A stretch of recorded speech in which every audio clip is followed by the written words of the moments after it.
Ladies and gentlemen, you might notice that I have a special guest with me. She's my cute little adorable bunny girlfriend. Introduce yourself, please. My name is Lauren, aka SCORBUNNY, and I'll catch these boo thing. Yes.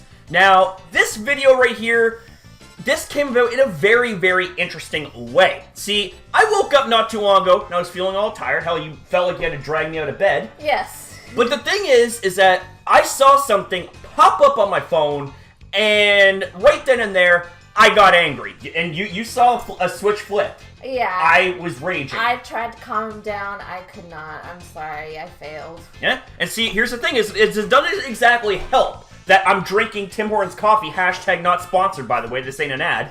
I'm just letting you know that it's good shit.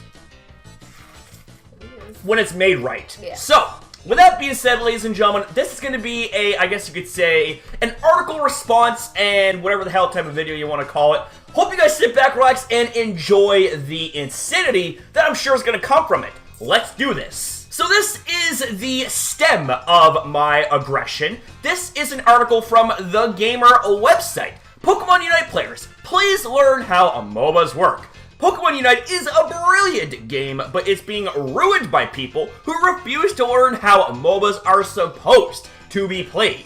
Sounds damn interesting. Let's dive deeper. Despite playing it on a daily basis and mostly enjoying myself, I have complained quite a bit about Pokemon Unite recently. I hate how bad its idling problem has become and feel like begging 10 cents to introduce a ban system similar to what we have in League of Legends. More so than anything else, my biggest qualm with Pokemon Unite is that half the people playing it have absolutely no idea how MOBAs actually work. They just sort of press buttons, but not in the way they're supposed to. Yes, I know it's a Pokemon game, and that means a lot of people playing it are probably kids. Stop giving out to 6-year-olds, you say. The thing is, I play at a relatively high level, so for the most part, the people in my lobbies are probably adults, actually. I don't imagine one of your apocryphal invented 6-year-olds knows how to successfully run mid and swing the level economy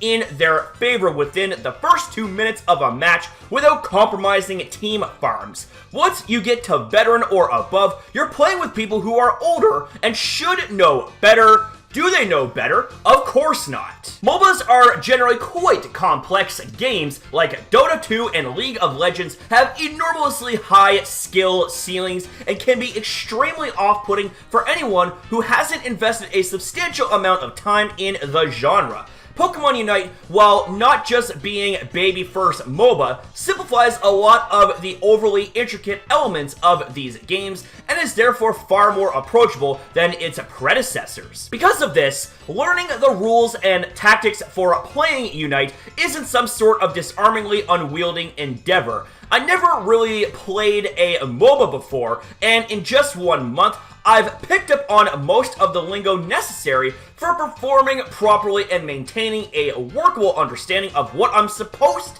to be doing at any given time. I mean, it's not that hard, right? 2 people go to the top lane, 1 person jungles in mid, and the final 2 players run bottom. There are 5 different roles to choose from: attacker, defender, all-rounder, support, and speedster, and it's best to have a mix of these types on your team in order to maximize synergy. After that, it mostly boils down to standard game knowledge and successfully partnering up with your teammates to outsmart the enemy. It's not easy to pick up on all of this, but the necessary information is manageable and definitely perishable. I think you meant to say passable there. That's why it's such a shame so many people just want to pick an attacker, hoard farms, and go for as many kills as possible. If you kill 15 people as Absol and score 0 points, guess what? You had a bad game, actually. You should have scored at least 100 points. Nobody cares about your kill count.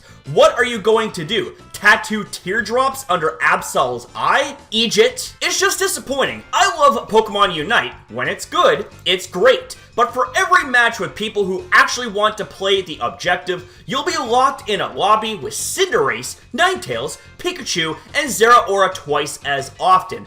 As a Speedster main, I now have to play Slowbro or Crustle, characters I am pretty unfamiliar with because everyone else on my team is a Glory Hog. I wouldn't mind if they were good, by the way. The problem is they stubbornly refuse to play for the team despite fundamentally misunderstanding how MOBAs work. I too want to play Speedster, but that's because I know how to do so from an embarrassing number of hours spent practicing. If you don't know your role, play support or defense so you can contribute to the squad in a more passive way. This is not rocket science, in fact, it is team rocket science, as in it's almost extraordinarily unscientific. I'm not really sure how to fix this. Should there be mandatory tutorials to educate people? Role locks. Punishment for maining the same mon over and over again? A reworked scoring system to accommodate supports who tend to finish bottom of the scoreboard due to low kill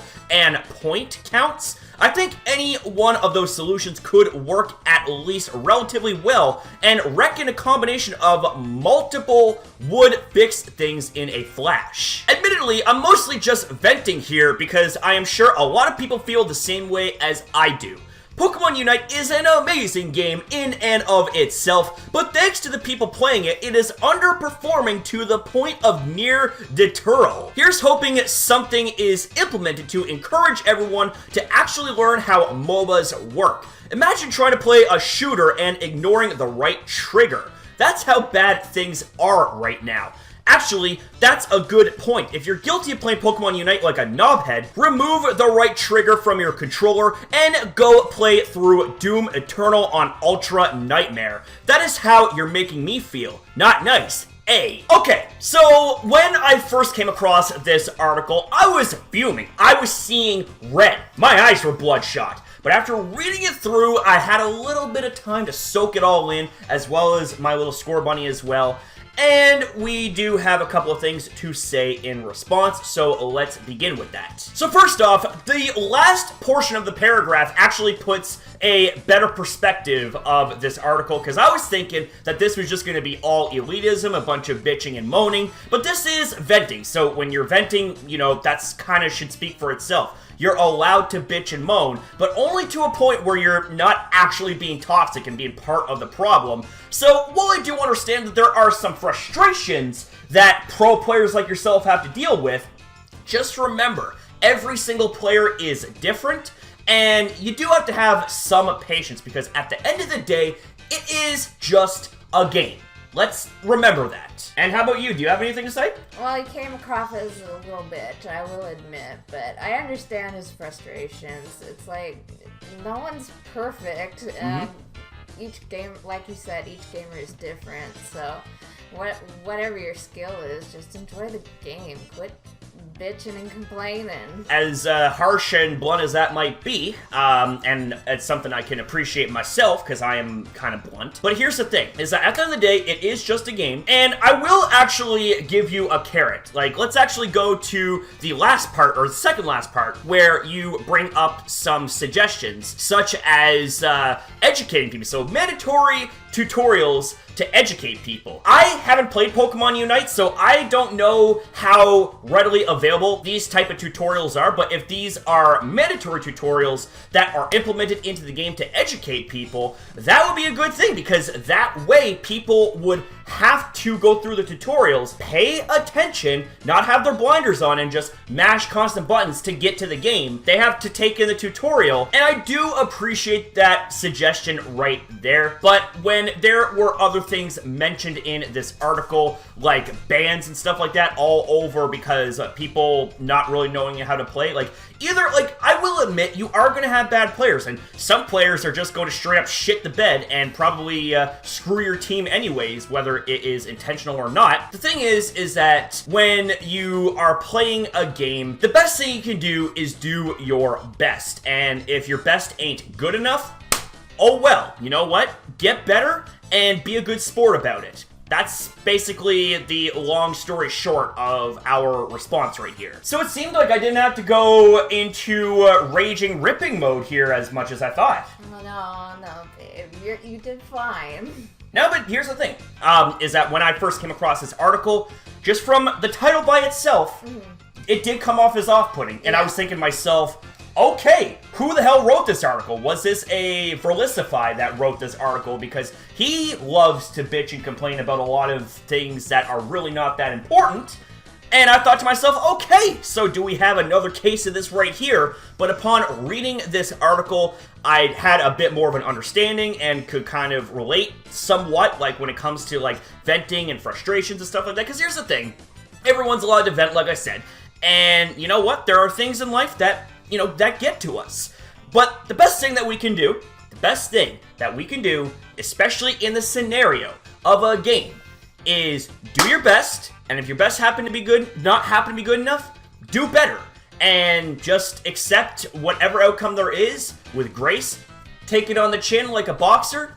And just do better for next time type of thing. That's really the best thing that I can say here. But ladies and gentlemen, at the end of the day, these are just our own opinions on this piece. What did you guys think about what it is we discussed here in this video? Do you agree with our takes, or do you agree with the takes from the article?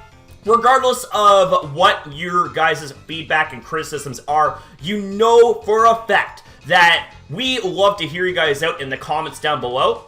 So with that being said, ladies and gentlemen, thank you guys very much for watching. Thank you for your time as well in viewing this video. Have yourself a damn good one, and we'll see you guys in the next video. And I think I probably have to lay off the coffee next time. Yeah, you do. I was a bit aggressive here, but you know what? Hopefully that was for your guys' entertainment. And I'm glad to be back with my baby. Aw, little bunny.